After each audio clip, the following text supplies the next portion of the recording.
Hello, and thank you all for joining today's Neuroanatomy Didactic Series. My name is Amanda Knepp. We are pleased that you could all join us for this week's lecture in Volume 4 of our No Neuroanatomy Didactic Series, which brings you lectures from experts in the field covering different topics each week. This series was created by trainees and early career neuropsychologists, including standing members of the No Neuropsychology Board, as well as members of the No Neuropsychology Committee. Before we start our lecture, one of the main goals of No Neuropsychology is to provide free, high-quality didactic content to our audience. Every No Neuropsychology and No Neuroanatomy lecture is available on our YouTube channel. Be sure to check it out, subscribe, and like our lectures to get first access to new content. Additionally, No Neuropsychology works to bring you learning and discussion questions that are provided with specific lecture content. You can access these on our website. Here are the disclaimers for the series. This training is not meant to replace formal education in neuropsychology, and the views of the speakers are their own. Questions can be submitted via the Q&A box on the lower left of your screen, and a recording of today's lecture will be provided on our website and YouTube channel later this week.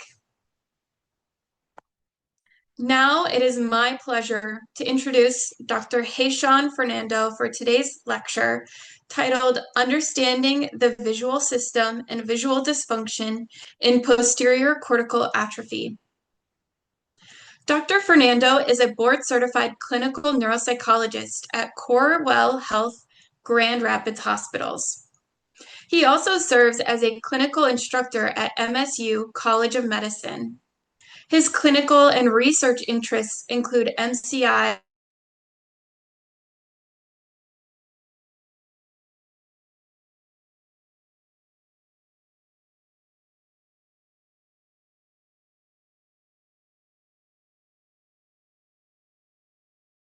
typical internship and postdoctoral fellowship in clinical neuropsychology at the University of Florida in Gainesville.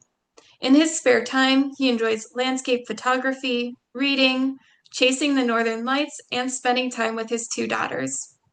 Please, everyone, join me in welcoming Dr. Fernando. Okay, hello everyone. I'm going to start by sharing my screen with you.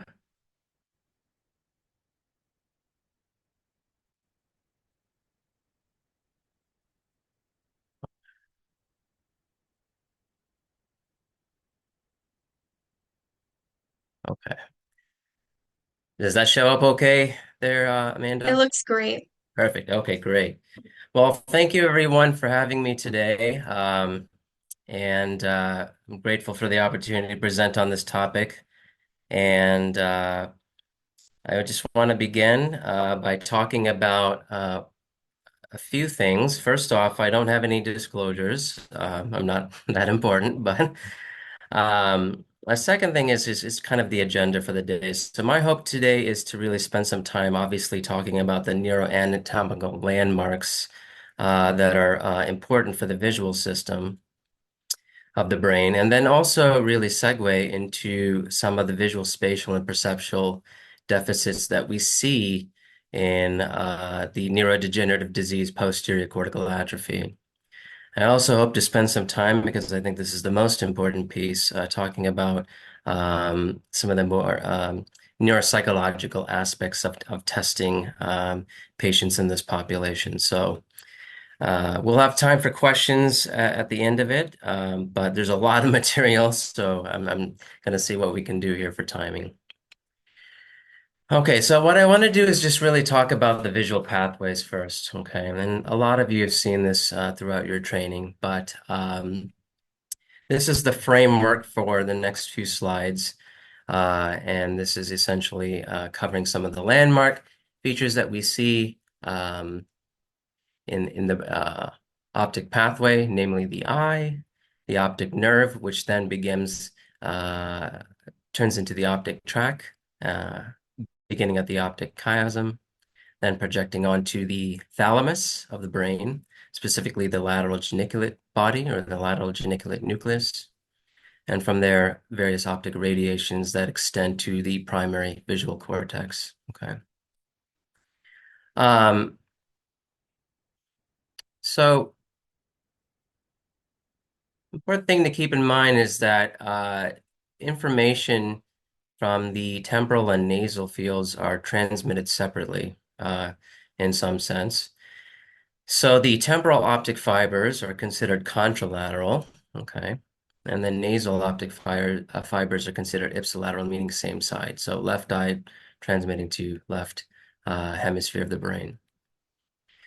You can see that information from the nasal visual field of the left eye here is projected onto the retina, travels ipsilaterally to the lateral geniculate nucleus, and similarly, information from the temporal right hemispace projects onto the eye, the right eye, and then travels contralaterally um, to that same junction point, the lateral geniculate nucleus of the left hemisphere. Okay.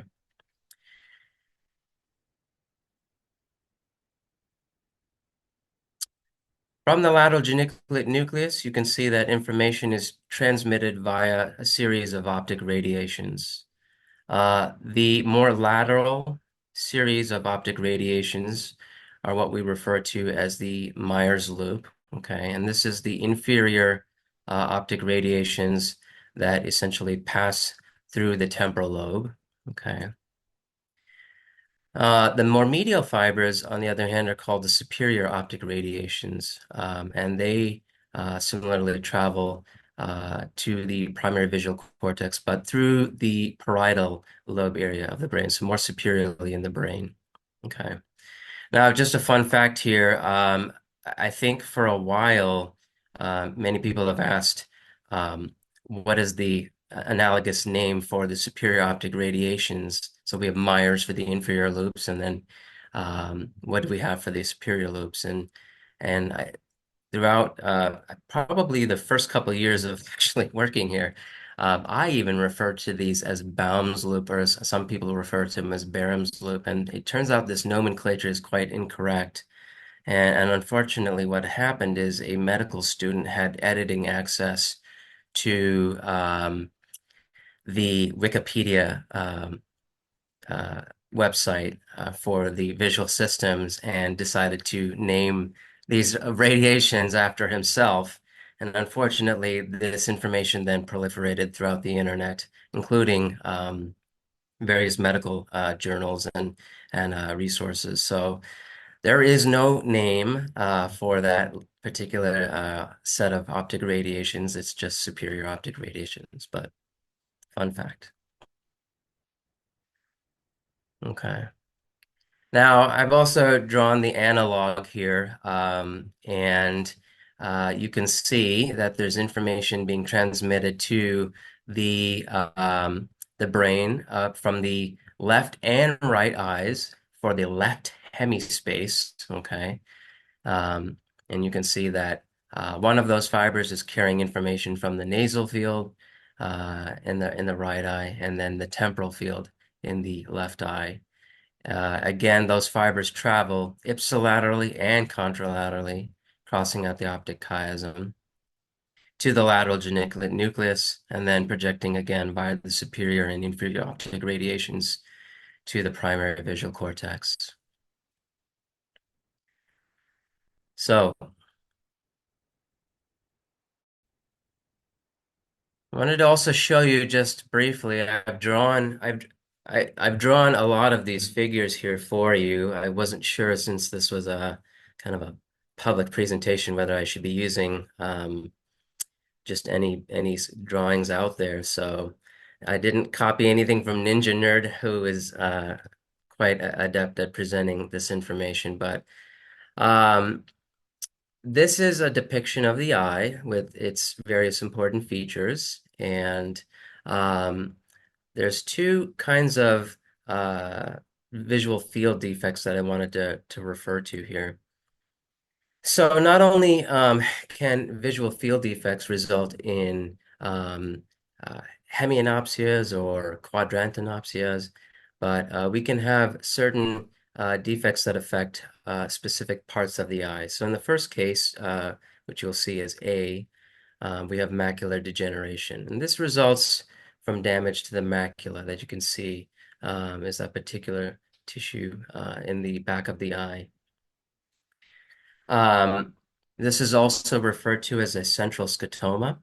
Okay. On the other hand, you can have vision defects that result in macular sparing, and we see these in conditions like retinal neuropathy, or retinopathies, and glaucoma, and these are referred to as paracentral scotomas. So you can see that the foveal area of the visual field is spared, but the surrounding area is all occluded. Now, I think it's particularly neat is that the retinotopic organization that you see in the eye also transmits retinotopically to the back of the brain. So information you can see on the left side of this um, diagram depicted in red. That upper visual field is then transmitted kind of in an inverse manner to the lower portion of the eye. And then that information is carried to the lateral geniculate nucleus and then on to the primary visual cortex, again, projecting more temporally, kind of more inferior within the brain.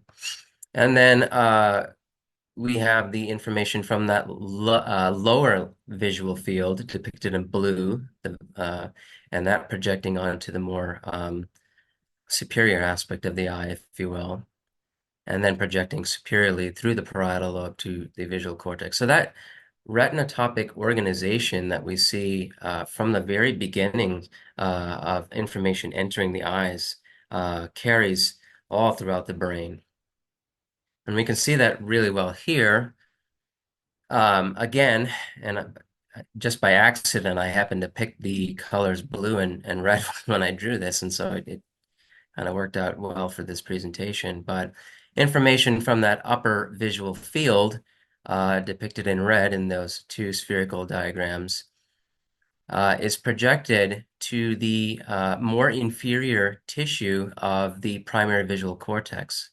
Okay, so we can see that that primary visual cortex is surrounding the calcarine fissure with the lingula receiving that information from that upper visual field. And then on the other hand, the cuneus, depicted in blue of the primary visual cortex, that information is receiving rather information from the lower visual fields. Okay. I also wanted to draw some of the visual field defects that you might see if we have any kind of lesions throughout this visual highway, if you will. Okay. So visual field cuts can be either monocular, affecting an entire eye. It can be bitemporal. It could be binasal, but we'll talk about that unusual situation, how that would happen. It can affect an entire hemifield or specific quadrant. And so what I've tried to do is map these types of deficits to where they would localize on that visual highway, right? So we can see in letter A, if we take out both of those fibers, right, retinal fibers of the left eye, we essentially result in monocular blindness. So any information that would be going to our left eye is lost. On the other hand, if we have some sort of lesion to the optic chiasm, then we have a condition what we call bitemporal hemianopia or hemianopsia. They're interchangeable terms. And we see these in conditions such as pituitary tumors, um, neurofibromatosis 1, type 1. We can see lesions that are associated with that condition in children, where essentially the optic chiasm is lesioned. And so we will see the outer temporal fields um, lost, okay, but the inner fields maintained, the nasal fields maintained. If we then project onto the optic tract and we cut out all of those fibers from the optic tract on that left side, depicted as C, we get something called a right homonymous hemianopia. Okay, so information that would have been transmitted from that right visual field hemispace, which is essentially the blue, okay, and that you can see at the top here, that information is now gone. And then if we were to cut out some of the inferior optic radiations, as we can see in D, now we only lose a specific quadrant, and this would result in a right homonymous superior quadrantinopia. Now remember, Meyer's loop, that retinotopic organization, Meyer's loop is inferior through the temporal lobes of the brain, but it's essentially receiving information from the upper visual field, right? On the other hand, as you can see in E, information that is transmitted through the superior optic radiations, well, that information is from the lower visual field, okay? And so we'll essentially lose information from that lower hemispace if we have any kind of lesion to just that specific section of the optic radiations, the superior radiation. Now, I did just put this out there, I think, for theoretical basis because I think you would have had to have broken several mirrors or some uh, series of bad luck here. But you could have a binasal hemianopia, but that would require essentially lesions to what you see as letter G. Okay, now it might be a little difficult to see on your screen, but letter G, just right below letter C, you essentially cut out the ipsilateral fibers from not only the left eye, but also the ipsilateral fibers of the right eye, right? And so you can see, you can just hear by hearing this particular scenario that this is almost impossible, right? Um, you would have to essentially have lesions to both sides, and maybe because the ICAs are sitting right underneath here, you could have some loss of vision associated with lesions to both sides. But this is something that I don't know I've particularly ever encountered. But I wanted to put that as a theoretical happenstance. Um, you'll also see that the midbrain is kind of drawn in there, and there are projections, even though most of the projections go to the primary visual cortex, there are projections to the midbrain as well, and these control a number of ocular motor functions. And so cranial nerves 3, 4, and 6, if you remember your cranial nerves, are localized in in the midbrain and the surrounding regions, and this essentially helps control various functions like pupillary response um, or directing visual attention, directing eye gaze, right? Um, and so just like we have various nerve fibers that help interpret visual information, we also have various nerve fibers that actually help control the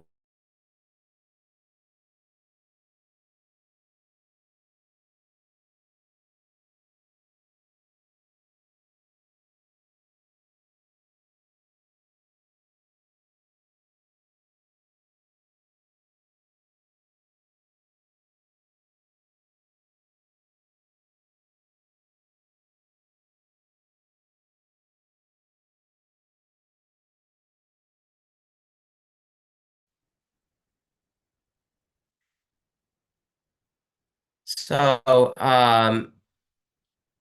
you can see again pupillary response, directing visual attention, directing eye gaze.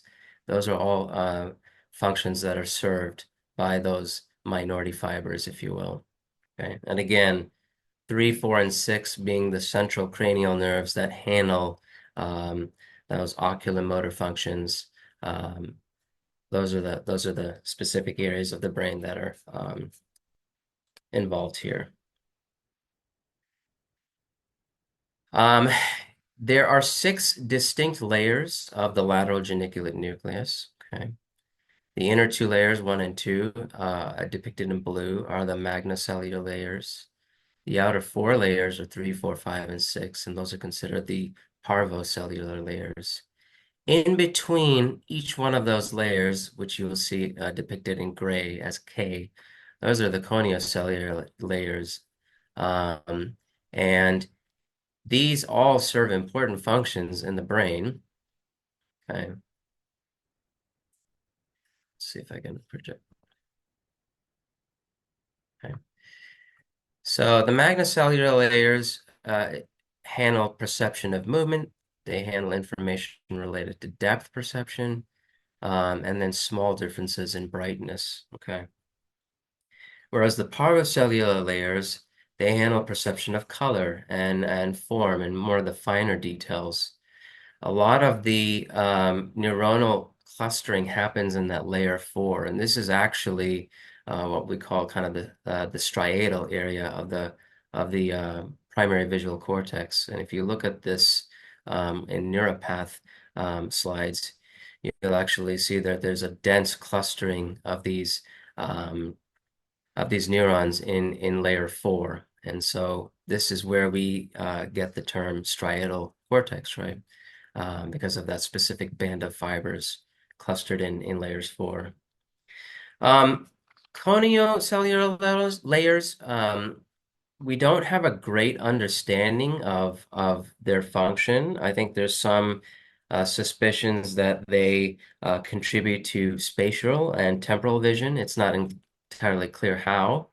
Uh, um, there's some research to show that it handles information related to brightness and contrast or color contrast. And then there's also some research to suggest that these cells also contribute to eye movement related signals, and that projects directly to the dorsomedial visual area, which is kind of a motion related area of the brain.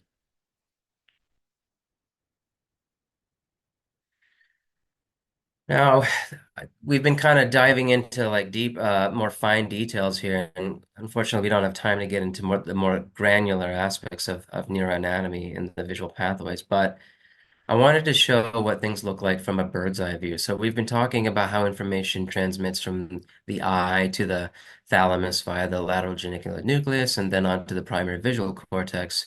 But what's really important to understand is that this is that raw processing of information that happens in the primary visual cortex depicted in purple here. Well, that information then travels to association areas within the brain, right? So if you see projections moving towards V4, this is kind of that temporal lobe projections where visual information is now interfacing with semantic knowledge that we typically ascribe to the temporal lobe, right?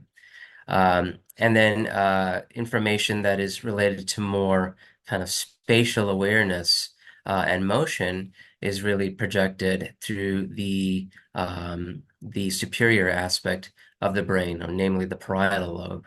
And this is where we get that dichotomy of what uh, versus where. Um, the what information from visual stimuli projects through the temporal lobe, and that dorsal stream uh, projecting more superiorly through the parietal lobe. That is what we consider to be kind of the where stream. Um, I think there's some more recent information that suggests that what versus where dichotomy is also um, a what versus how dichotomy, right? So, um, uh, I think that's in an effort to capture just how complex visual processing is in the brain. Um, so you can see that there's each one of these sections here, V1, V2, V3, each have V2 plays a role in depth perception and integration of visual information from both eyes. It's also involved in the early stages of visual color processing. V3 integrates information from V2 and contributes to the perception of three-dimensional shapes and patterns. We can see that there's also V4 and V5, V5 also being MT there. V4, the activity increases when a stimulus is focused on, and then damage to V4 can lead to color blindness or difficulties in recognizing objects. V5 or MT is responsible for motion detection, okay, and the perception of movement. And it also processes information about the speed and direction of moving objects. So kind of with that basic framework in mind, I wanted to talk a little bit more about posterior cortical atrophy, okay? It's a good segue to talk about a disease that unfortunately has a number of profound deficits as it relates to not only spatial and perceptual abilities, but a number of other associated functions. Posterior cortical atrophy develops relatively earlier than other neurodegenerative diseases. So if we consider the average age of onset for Alzheimer's disease being 79, with that rough time frame of 70s and 80s for late onset Alzheimer's disease, PCA develops typically in the middle ages, 50 to 65, with 59 years of age kind of being the mean time frame. It does have a protracted course, just like typical Alzheimer's disease. So we see patients who have evolution of deficits for a number of years, some even more than 10 years. There is a faster progression with posterior cortical atrophy in the case of early onset Alzheimer's disease. And that's also true for typical Alzheimer's with early onset Alzheimer's disease. Prevalence rates, if we look at these specialty cognitive clinics, where we're focusing exclusively on neurodegenerative diseases, about 5% of those cases are diagnosable as PCA. Okay? And that is 13% in cases of early onset Alzheimer's disease. The neuropathology involved, as you might imagine, is AD pathology, so Alzheimer's pathology, beta amyloid for most cases. There are a few cases where synucleinopathies or DLB pathology is involved, resulting in this post-cortical atrophy. And one thing to keep in mind is that, as scientists, we often try to fractionate these various diseases into specific syndromes, but the reality is that these categorical distinctions are probably best represented more as a continuum, right? Because if we look at neuropath studies, we see that AD, about 40 to 50% of cases with Alzheimer's disease actually have DLB pathology involved. And we've seen that in studies vice versa as well. So individuals who've been diagnosed as having dementia with Lewy bodies, they also have AD pathology post-mortem. The general clinical presentation, as you can imagine, perceptual deficits, visual spatial deficits, a couple syndromes that are associated with PCA, Gerstmann syndrome being one of them. So for individuals who develop posterior cortical atrophy with a disease projecting towards the left hemisphere and specifically the inferior parietal lobe of the brain, we see something called Gerstmann syndrome, and that is a host of features, including left-right disorientation, finger agnosia, where you're unable to tell which fingers are which one's your thumb, which one's your pinky, things like that. Acalculia or dyscalculia, there's so the difficulty in executing math. And then trouble with written expression as well, so agraphia. In some cases of PCA, a syndrome called balance syndrome may appear. And this is, again, a constellation of features, including optic ataxia, where there's an inability to kind of direct um, uh, uh, your hand motor response with vision. So the good way to test this is essentially grabbing for objects. Can you grab an object and essentially uh, direct your hand to what visual information is coming in. There's something called gaze apraxia, where you're essentially unable to direct your gaze towards the object of interest. Okay. And then finally, something called simultanagnosia. And this is a visual attention disorder where you are unable to focus on more than one thing at a time. So often in the environmental field, you can direct your attention to one thing, but at the cost of all of the other information in that surrounding area. With some folks, we see alexia or a dyslexia, where there's a reading disorder associated with PCA. Apraxic deficits, where the ability to kind of pantomime movements that are associated with use of tools and things like that, you're unable to do that. And then what's generally preserved, at least in the earlier stages of PCA, is episodic memory, okay, and then personality and behavior. Now, as the disease progresses forward more anteriorly in the brain, we can start to see certain things like memory and semantic networks become affected. So in terms of the clinical presentation, as I said before, there's various visual processing difficulties. So object recognition, recognizing faces. So if we think of the fusiform gyrus, which is kind of on the inferior aspect of the temporal lobe, if those tissues start to become diseased or affected, then our ability to recognize faces or prosopagnosia results. You usually require bilateral lesions for that to happen, but in select cases, we can see that phenomenon with unilateral lesions. Appreciating the spatial location of objects, judging distance and speed, perceiving movement when things are actually stationary, following text when reading, maybe missing lines of text, jumping around when you're reading. Those are some of the difficulties that we encounter. Objects having unusual colors, increased sensitivity to light or shiny surfaces, seeing clearly, so double vision or just eyes feeling like they're jerking around a little bit. These are all some of the things that you might encounter with a PCA diagnosis. Other associated symptoms of PCA, again, as I mentioned before, something you may see with Gerstmann syndrome, but slowness and difficulty with mental arithmetic,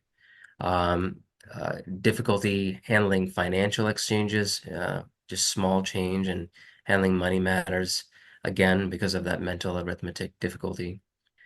Awkwardness with making gestures. Again, this has to do with those apraxic deficits. Same thing, difficulty with using particular tools like a hammer, scissors, understanding how to make those motions.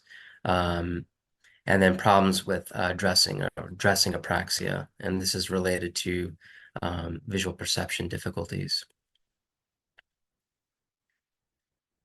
I wanted to show some really kind of unique research that highlights just how bad this disorder is. And so in that figure on the left, you can see that there are fragmented letters here. Now, as healthy individuals, we are able to look at those letters and discern E, N, and K. I hope those are the letters, otherwise I might just have outed myself here. But we can take that information and integrate it in such a way that we are able to tell what those letters are. Whereas individuals with PCA, they may have this apperceptive agnosia where they're not able to integrate that information and discern what letters are actually printed out there. I also included the figure on the right here, okay? And why I did that is because, when we see these cartoon depictions of visual field defects, as I illustrated for you earlier in the presentation, we often think of these well-circumscribed hemispace neglect, or rather hemispace defects, visual defects that cleanly cut out 50% of your vision or a quarter of your vision if you have a quadrantinopia. But in reality, when we look at neuro-ophthalmology studies here, we can see that the visual information that's defective isn't so well circumscribed, right? And so you can see with patients 2 and 10, information from rather the field defect is really kind of well circumscribed to the hemifield of the right visual space. But for patients 3 and 4, it's a little bit more kind of random and erratic, right?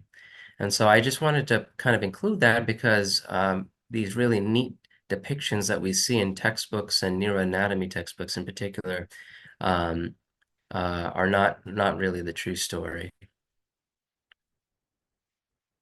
I also wanted to show you what visual spatial dysfunction in PCA looks like when you're looking at the environmental field, okay?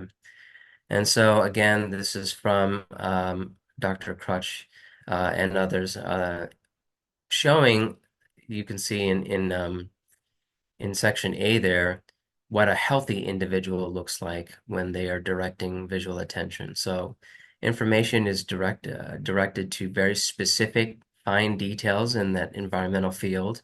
You can see that there's the eye tracking is happening at the beginning of that bridge along the pier, towards the distal ends of the bridge and pier.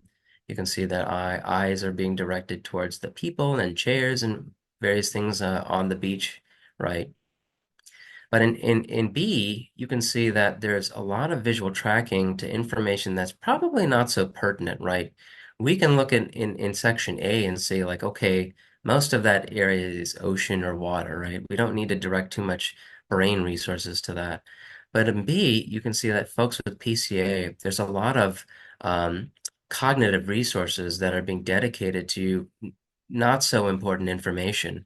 Um, Namely in that water space area. And then almost no information is being gleaned from the bottom section of that beach photo, right? Details that are ultimately important to make sense of what we are seeing. And you can also see in comparing A and B that information from the right side of these pictures is almost really missing. There's no eye tracking going on there. And so a lot of the periphery vision, information from the periphery is not being pulled in. Now, what does reading with PCA look like? Well, they did a phenomenal study, and this is also in the Crutch paper, but captured by Young and others. And they essentially looked at eye tracking for healthy individuals versus individuals with PCA. And so you can see on the very top there's a very organized left to right reading that happens with normal reading, right? And as you end on the first line, you then progress on to the next line and so on and so forth. However, you can see that in sections B and C, there's a very, very disorganized pattern to the eye tracking here. And particularly in C, where there's just a lot of information that's just completely missing. And so on the very bottom of that figure, you can actually see what was transcribed based on what those individuals were reading, right? And if you take a look there, you'll see there's quite a bit of missing words, missing context. Each one of those hyphens that you see in the paragraph text below actually represents a pause. So this reading is not even fluent. There's a significant amount of time and resources and probably frustration in trying to glean what is being written here.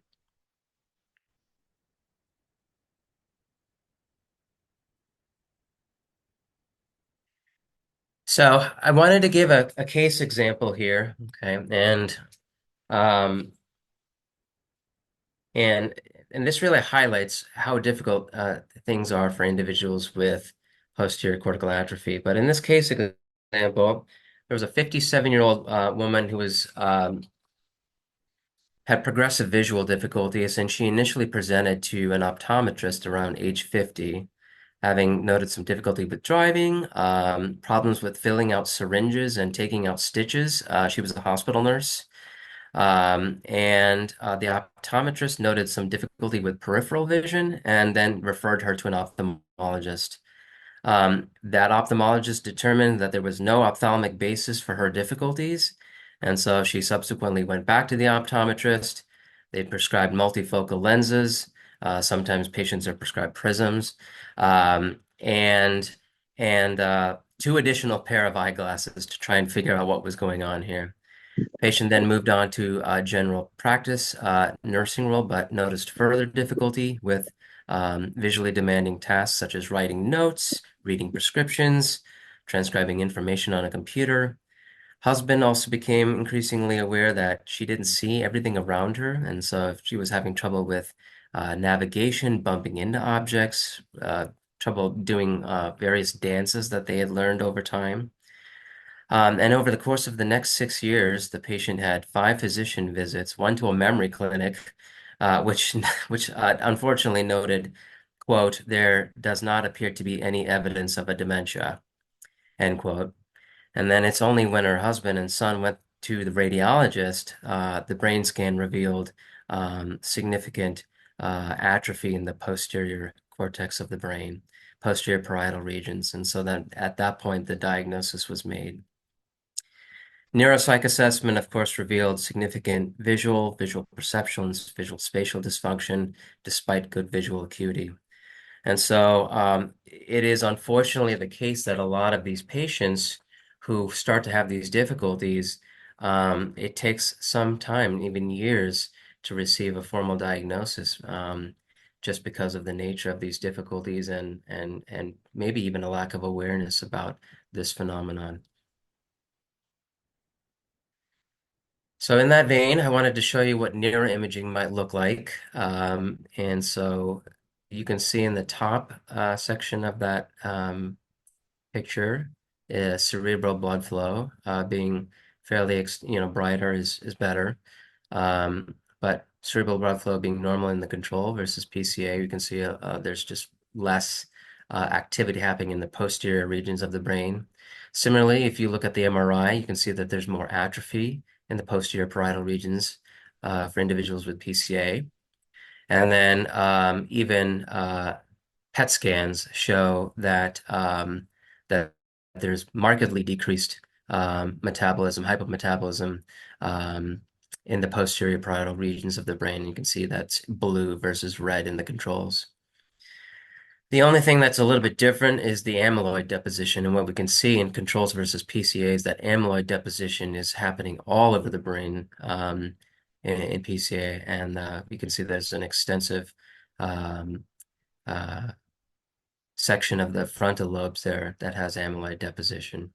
But otherwise, the picture being painted here is one of posterior parietal dysfunction.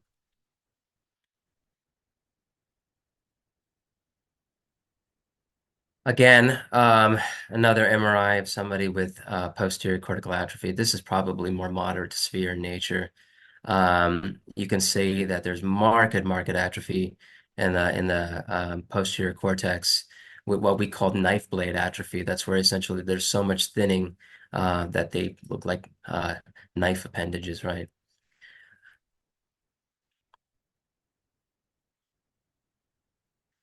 I wanted to show this as far as the kind of representation of deficits in Alzheimer's disease versus posterior cortical atrophy from a neuropsych standpoint. You can see in the left side, um, any area where there's white space or less columns, if you will, triangular columns, that represents an area of deficit. So emotion is fully represented there in Alzheimer's disease, no difficulties in that respect. Um, and then you can see that a lot of the neuropsych profile for object representation, visual space, calculation, um, and other kind of visual based functions are really areas of profound deficit or impairment in PCA versus Alzheimer's disease. So from a neuropsych standpoint, we have a lot of tests that are dedicated to understanding spatial and perceptual deficits and various associated functions. But uh, we don't have a great deal of tests that really assess for motion and direction. And this really kind of became apparent to me because we had the fortunate pleasure of having Dr. Victoria Pelak from the University of Colorado to come present to us. And her area of specialty is posterior cortical atrophy. And as she was talking, um, you know, she talks a lot about how um, early posterior cortical atrophy and even typical Alzheimer's disease, we start to see degradation of the tissues that are dedicated to motion, some of those more central tissues, as opposed to these superior and inferior area streams, the dorsal and ventral streams, right, that are dedicated to spatial and perceptual functions, respectively. And so, we have a number of tests that really get at spatial and perceptual functions, like the judgment of line orientation, where we're assessing spatial awareness through various lines that are oriented in different directions, right? More simple assessments like visual form discrimination that assess for perceptual deficits. Something like the Hooper that assesses for visual integration, and even the Ray that assesses a number of things in addition to constructional tasks. Similarly, we have a lot of tests to kind of look at associated functions like the rat rating in math. Tests of premorbid functioning, I put that because it's not until later in the disease course of PCA that we start to see somebody have marked difficulty just even deciphering what those words are in the test. Things like the Boston naming test that look at visual object knowledge. Semantic fluency, again, as that disease progresses more anteriorly in the brain, we start to see semantic networks erode. And then left-right discrimination, finger gnosis, even a neurobehavioral exam to test for ataxia and things like that. We have a number of tests that really help us get at that information, but we don't have a great deal that really assesses motion and direction. And if we look at the literature, I think there's some literature that shows with early Alzheimer's, or excuse me, with typical Alzheimer's disease or even PCA, the um, the areas of the brain that are affected involving memory and language show up on testing, but sometimes we don't see some of those characteristic cortical areas of dysfunction in visual spatial areas or visual perceptual areas of the brain.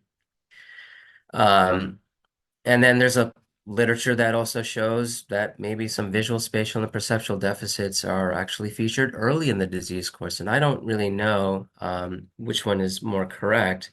Anecdotally, I've seen individuals who are in the earliest stages of AD and PCA who don't, or AD rather, who don't show those characteristic visual spatial deficits. And then individuals who do actually show those deficits early on in the disease course. And so, how do we capture this? I'm going to come back to this one in a little bit because I know we're pressed for time here. I don't actually use this a lot until more recently, but the NAB has a spatial map module that assesses one's ability to navigate and assess directionality, right? Not only that, you can look at assessing one's ability to gauge distance, attention to visual detail, how well does somebody do with left-right orientation? And I find that this is a really fantastic test that often gets at what is an early functional deficit for individuals with Alzheimer's disease and posterior cortical atrophy, which is driving, right? So a lot of these patients might be testing normally on the JOLO or some sort of NAB visual discrimination or the BVFD, but then are we including something like the NAB spatial module that kind of assesses abnormalities in motion and motion detection, movement, and directionality, right? And so this is something that I'm really wanting to incorporate more into my testing batteries. Going back a little bit, there's a battery called the Visual Object and Space Perceptual Test. Okay. And as it sounds like, it assesses object and space perception. In that first test, we see that we're assessing one's ability to essentially detect the shapes of figure ground ability, right? Incomplete letters is the second subtest, and that essentially looks at can somebody decipher what this letter is with kind of 30 to 70% degradation of information, right? Silhouettes, you essentially present various shadow figures and see can somebody essentially look at that non-perfect image, if you will, and determine what is it that they're exactly looking at. Shape decision, 3 of those figures are not real figures, and so you need to be able to look at that and determine which is the true object there and name that. Progressive silhouettes, what happens is there's a series of 10 images with the most difficult being presented earlier, and then easier and easier manifestations of these silhouettes in order to get at what is this object that we're looking at. Dot counting, like it sounds like. Position discrimination, which tasks the individual with determining which of these boxes has the dot exactly in the center. Number location, can you essentially transcribe that dot to the specific number depicted in the diagram up top? And then in cube analysis, can you count how many blocks there are there? So various things that get at not only position discrimination, but object naming and other visual-based functions. This is something that I've given, and everyone has seen this, but this is the cookie theft picture. And I remember using this with an individual who had ventral simuldiagnosia during my time at UF, and I was fortunate to see one of these cases. But that particular patient, because he was unable to attend to everything happening at within the scene, he essentially looked at various little features to try and get at it. So he saw, oh, water spilling. It looks like there's a stool floating or a boy floating. He couldn't make out the girl from what I remembered. The woman was missing half of her body. And so you can use this image to not only gauge, written expression and things like that, but it's also very helpful with determining if simultanagnosia is an issue. Navon figures are another way of kind of looking for visual attention disorders. So all of us can look at this and see that little 8s are being put together to form the number 5. And someone with simultanagnosia is unable to do this. They can look at the little details, but not the forest instead of the trees, if that makes sense. Pyramids and palm trees is a test to really assess for semantic knowledge. So can you look at the top and understand which of the target pictures on the bottom go with the top? And we see that individuals who have PCA that has progressed more anteriorly towards the semantic networks of the brain sometimes have difficulty with this task. We are super short on time, so I think I will stop here, but I also included some information on home and safety recommendations for individuals with posterior cortical atrophy. namely simplifying that environment so they're not bumping into objects or having any sort of falls or disasters, increasing contrast so that we can overcome some of these perceptual deficits, modifications to the kitchen, again, in the name of safety. And then obviously some concerns with communication, scheduling, calendars, and such to help patients in a more concrete way. Um, so I hate to gloss over that, but we are at time, and I don't know if there's any questions that you wanted me to field, but my email is there as well if you'd like to reach out to me.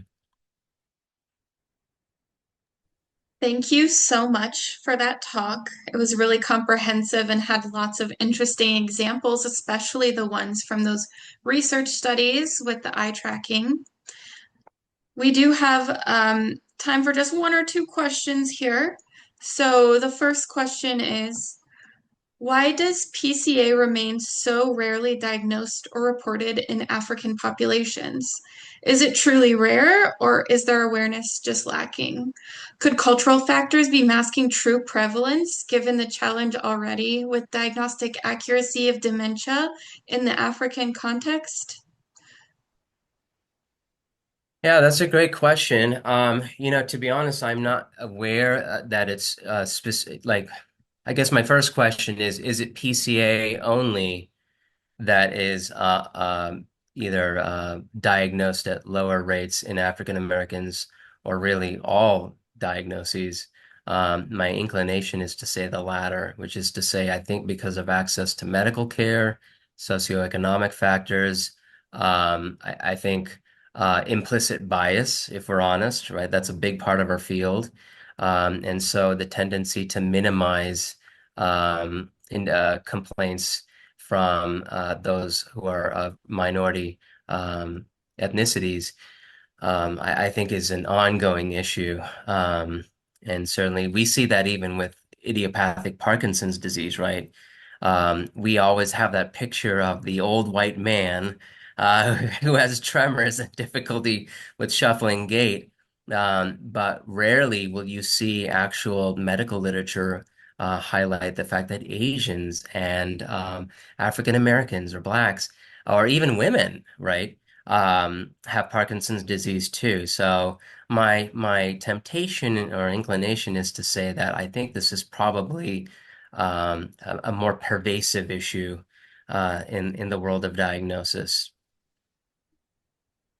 Thanks so much for that nuanced take. We have one more question that we can touch on.